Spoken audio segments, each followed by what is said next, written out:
হকের আলোকে প্রজ্বলিত করার জন্য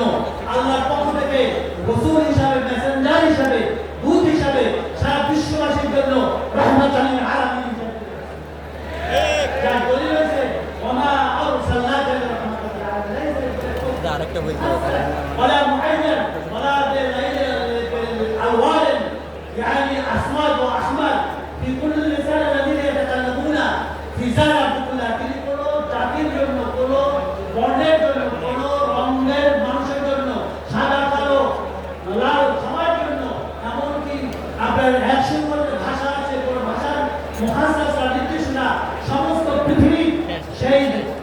আফ্রিকা থেকে শুরু করে ইউরোপ অস্ট্রেলিয়া আমেরিকা থেকে শুরু করে মধ্যপ্রাচ্য সারা বিশ্বের মানবতার মুক্তির জন্য মুহাম্মদ সাল্লাল্লাহু আলাইহি সাল্লাম দুনিয়া রহমান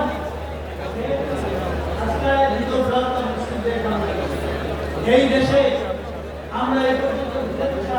ইসলামী শাসন চাই আমরা ভিতরে বিভক্ত ষড়যন্ত্র যত আমাদের ভিতরে খারাপ আছে এগুলোকে দূর করে এবার এই যে অন্তর্বর্তীকালীন সরকার ডক্টর ইউনূসের সরকার আজকে এই সুযোগ আমি সবাইকে ঐক্য হওয়ার জন্য দিনের ব্রাহ্মণের স্বার্থে সমস্ত আমাদের ভোট রাজনীতি করতে এক রসুলের সাথে এক কোরআনের সাথে এক আল্লাহর সাথে আমাদের জনগণের সমস্ত বিনোদনকে এক ওয়াতাসিমু বিহাবলিল্লাহ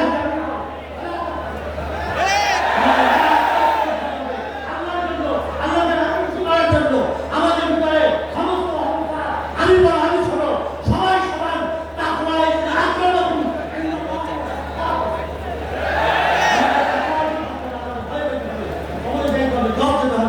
এই জন্য এই জাতি এই উম্মাহ যদি আজকে বিভক্ত হয় শেষ হয়ে যাবে রাসূলুল্লাহ সাল্লাল্লাহু আলাইহি ওয়াসাল্লাম তিনি মানুষকে দাওয়াত দিয়েছেন কওলুল লাইন মধুর ভাষা দিয়ে তিনি সুন্দর ব্যবহার দিয়ে মানুষকে দাওয়াত দিয়েছেন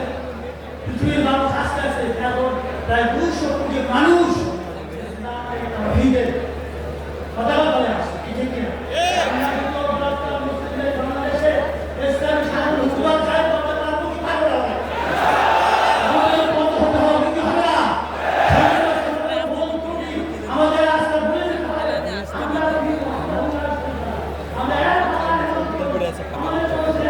খাইনি আমরা ওষুধ খাওয়ার মধ্যে একটু পানি পেয়েছি হাসিনার মতো শৈলাচার পানি রাখেন খাইন না তার মধ্যে ভালো টাকা দিয়েছে আজকাল আমাদেরকে এক আল্লাহ শরীক আল্লাহ এক কোরআন এক আল্লাহর রাসূলের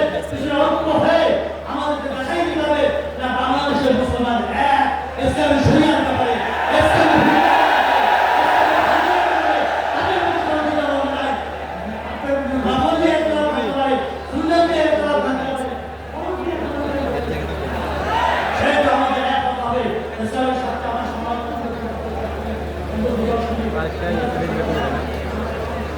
لذلك نحن في صف واحد لا بد ان نتفق في حقوق الانسان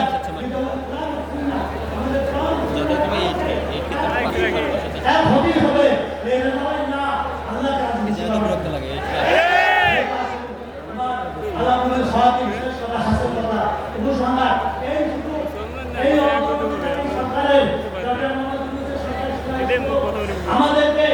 এবার দেখাই দিতে হবে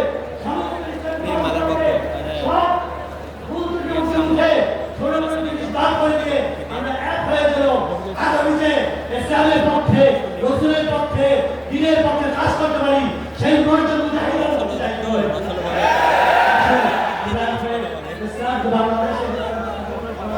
আইনকে আমরা বাংলার জমিনে প্রতিষ্ঠিত করা আমরা সেই পথ চাই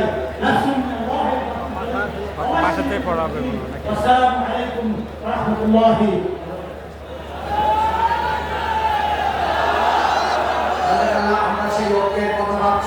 সেই লক্ষ্যের দিকে আপনাদেরকে আহ্বান করছি। আমাদের আজকে বিশেষ আকর্ষণ তারুণ্যের অহংকার মুফতি আমির হামজা এখন আলোচনা রাখবেন। আলোচনা রাখার আগে